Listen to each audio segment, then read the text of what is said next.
Hey everybody, this video is called Ziba's Deception, and tonight we're continuing our pass-through study here in the book of 2 Samuel, looking at the 16th chapter where obviously we're going to be looking at Ziba's deception. And so chapter 16 verse 1 and 2, it says, "When David was a little past the top of the mountain, there was Ziba, the servant of Mephibosheth, who met him with a couple of saddled donkeys, and on them 200 loaves of bread, 100 clusters of raisins, 100 summer fruits, and a skin of wine. And the king said to Ziba, 'What do you mean to do with these?' So Ziba said, 'The donkeys are for the king's household to ride on, the bread and the summer fruit for the young men to eat, and the wine for those who are faint in the wilderness to drink.'" And so we were introduced to Ziba for the first time in our study here back in chapter 9. And Mephibosheth back in chapter 4, where we see he is the grandson of Saul, Jonathan's son. And Ziba was his servant. And at a time of great need, we see Ziba met David with essential supplies. And this was a very generous and helpful gift that came from Ziba. And in verse 3 and 4 says, "Then the king said, 'And where is your master's son?' And Ziba said to the king, 'Indeed, he is staying in Jerusalem, for he said, today, the house of Israel will be restored, the kingdom of my father to me.' So the king said to Ziba, 'Here all that belongs to Mephibosheth is yours.' And Ziba said, 'I humbly bow before you, that I may find favor in your sight, my lord, O king.'" And according to chapter 9, when we studied chapter 9 here just a few weeks ago, verse 9 and 10, Ziba was able to garner such food and drink. And his master had been Saul before his death and was then Mephibosheth. And Ziba, evidently trying to commend himself in the eyes of David by bringing these gifts, he accused the master of disloyalty to the king and participation in Absalom's conspiracy for the purpose of bringing down the whole Davidic house. And therefore, the house of Saul would retake the throne and he would be king. And obviously, we know this is a false accusation, as it was convincing to David, who believed the story and made a severe and rash decision that inflicted injury on the true friend of Mephibosheth. In Ziba, he got the response that who he was seeking out of David. In verse 5 through 8 says, "Now when King David came to Bahurim, there was a man from the family of the house of Saul, whose name was Shimei, the son of Gera, coming from there. He came out cursing continuously as he came. And he threw stones at David and all the servants of King David, and all the people and all the mighty men were on his right hand and on his left. Also Shimei said thus when he cursed, 'Come out, you bloodthirsty man, you Ragu. The Lord has brought upon you all the blood of the house of Saul, in whose place you have reigned, and the Lord has delivered the kingdom into the hand of Absalom, your son. So now you are caught in your own evil, because you are a bloodthirsty man.'" And so Shimei was a distant relative of Saul from the tribe of Benjamin. He was the one that cursed David as a man of bloodshed and as a man of Belial, the son of the devil. And he could possibly be the Cush of Psalm chapter 7. And Shimei was declared that the loss of David's throne was God's retribution on his past sins. And we see that David accepted the curse as if the Lord, as from the Lord, verse 11 tells us. And it could be that Shimei was accusing David of the murder of Abner, Ishbosheth and Uriah, and he wanted to destroy any shred of dignity or confidence that David had left. And Shimei had his heart against David. It wasn't just out of nowhere.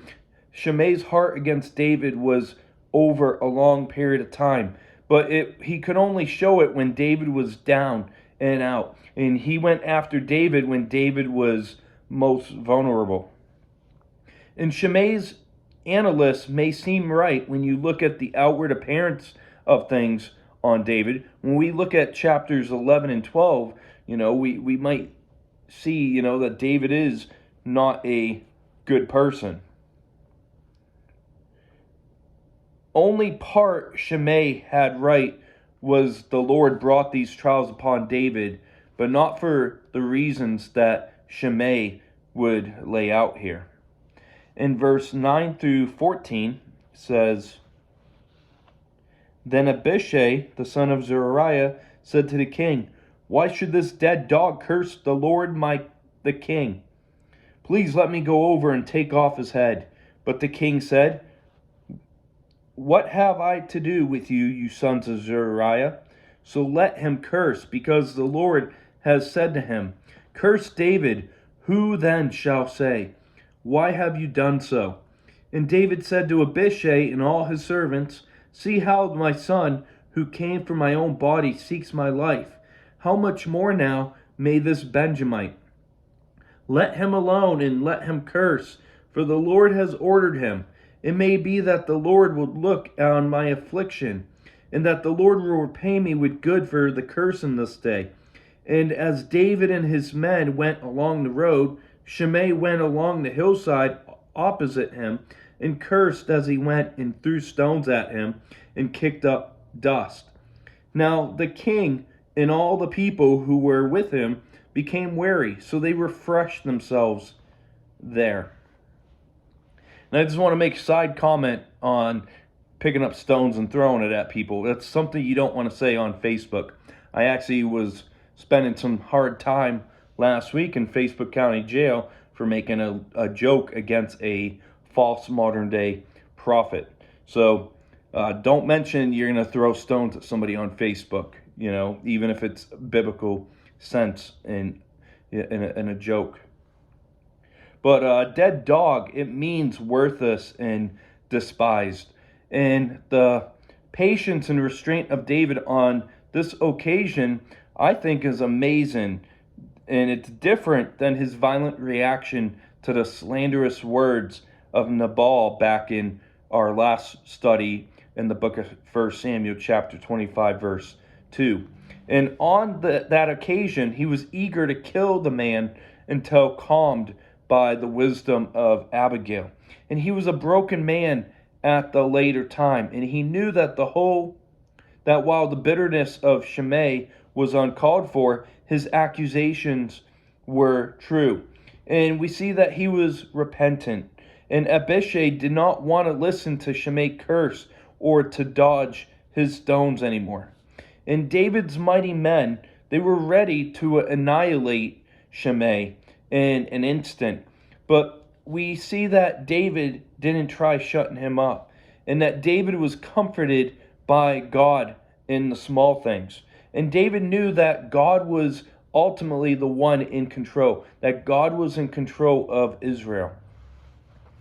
In verse 15 through 19 says, Meanwhile, Absalom and all the people, the men of Israel, came to Jerusalem, and Ahithophel was with him. And so it was with Hushai the Archite, David's friend, came to Absalom the Hushai, and said to Absalom, Long live the king! Long live the king! So Absalom said to Hushai, Is this your loyalty to your friend? Why did you not go with your friend? And Hushai said to Absalom, No, but when the Lord and this people and all the men of Israel choose, his I will be, and with him I will remain. Furthermore, whom should I serve? Should I not serve in the presence of his son? As I served in your father's presence, so will I be in your presence. And so Hushai wanted to leave David and support him, as we saw back in our last video on Saturday. And David thought it was better to send Hushai back to Absalom to spy on him and to give him bad advice. And the bad advice from Hushai was thought necessary because Ahithophel was with Absalom. And we knew that Ahithophel, I love these Old Testament names, Ahithophel was known for his wise counsel. And David wanted someone on the inside of Absalom's leadership who might prostate Ahithophel's counsel. And Hushai lied to Absalom, concealing his motives, like any good spies will hide his or her true intentions. In verse 20 through 23 says, Then Absalom said to Ahithophel, Give advice as to what we should do. And Ahithophel said to Absalom, Go into your father's concubines, whom he have left to keep the house, and all Israel will hear that you are abhorred by your father. Then the hands of all who are with you will be strong. So they pitched a tent for Absalom on the top of the house. And Absalom went into his father's concubines in the sight of all Israel. And to wrap up the chapter in verse 23, Now the advice of Ahithophel, which he gave in those days, was as if one had inquired at the oracle of God. So was all the advice of Ahithophel, both with David and Absalom. And we see that Absalom, he set up his royal court in Jerusalem at this point. And David, he had left behind in Jerusalem 10 concubines to take care of the palace in the Near East. Possession of the harem came with the throne. And Ahithophel advised Absalom to go on ahead and have sexual relations with David's concubines, and therefore it assert his right to his father's throne. And on the roof of the palace, in the most public place, where we might remember the roof of the palace back in chapter 11, when David was looking down on Bathsheba prior to committing adultery with her, a tent was set up for the scoundrel's event, therefore fulfilling the judgment that was announced by the prophet Nathan back in chapter 12, verses 11 and 12. And in the ancient world, what we must know is taking the king's concubine was not only an act of sexual immorality, but it was also an act of treason. And we see the power of bitterness as Ahithophel was willing to see the woman abused. And this disgraceful incident also showed that God kept his promise to David. And I want to go back to chapter 12 just to review those verses. Chapter 12, verse 11 and 12. And it says here, Thus says the Lord, Behold, I will raise up adversity against you from your own house, and I will take your wives before your eyes and give them to your neighbor, and he shall lie with your wives in the sight of this son. And the good, wise advisor became a foolish, destructive advisor. And so to wrap up our video for today, we look at Ziba's deception as he met with David with supplies. He seemed like a good guy right off the bat. You know, my favorite people in the army were my supply unit guys. But we see that Ziba spoke against Mephibosheth, and we saw that Shimei curses a disposed king. And we see it today that there are always people ready to rejoice when a leader falls. And, you know, it's just part of our human nature in our flesh that we rejoice when someone we don't like falls on their face. And we saw that David received adversity with humility. And in refusing to cling to the throne, David was being Christ-like. And I want to go over to Philippians chapter 2.